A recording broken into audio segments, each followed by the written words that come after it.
Jewish Identity versus Biblical Israel, Separating Symbolism from History.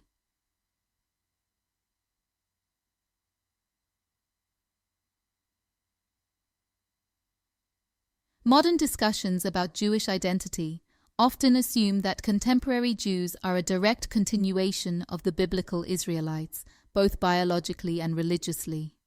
This assumption underpins nationalist, cultural, and political claims, but it conflates three very different concepts: ancestry, religious practice, and cultural identity.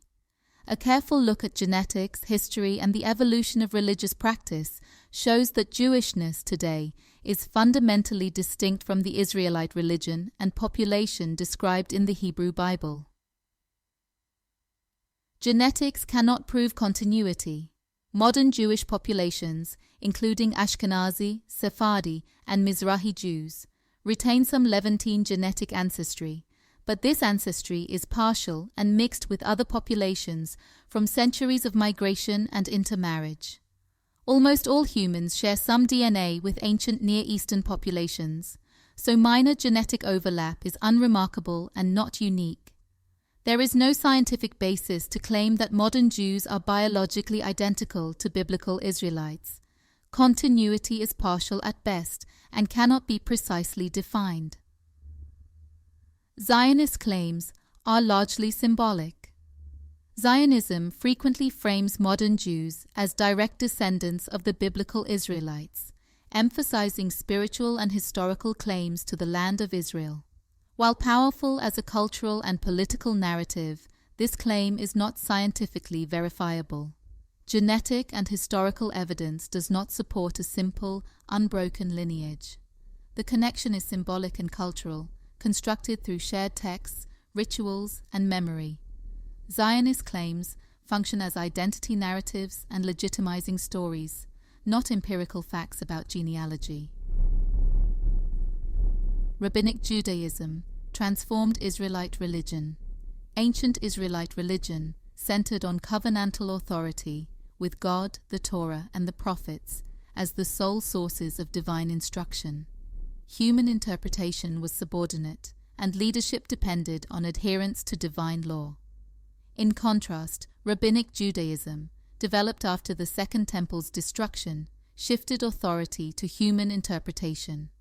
Texts like the Mishnah, Talmud, and Zohar codified rabbinic debate and legal reasoning, creating a dynamic, adaptable religious system capable of surviving in diaspora conditions. Obedience became mediated through rabbis rather than direct divine command, marking a major theological and structural departure from Israelite practice.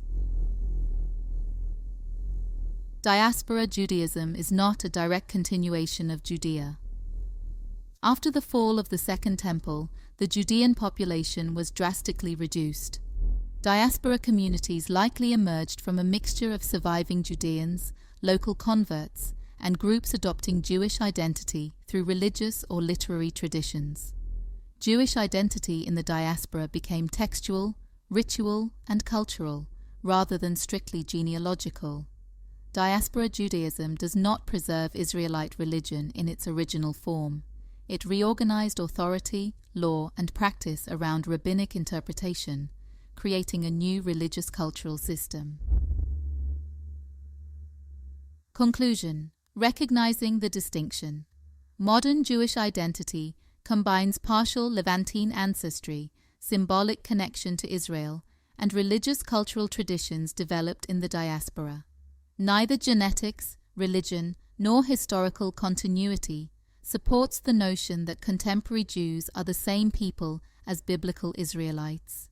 The connection is primarily symbolic and interpretive, reflecting centuries of adaptation and identity formation rather than direct continuity.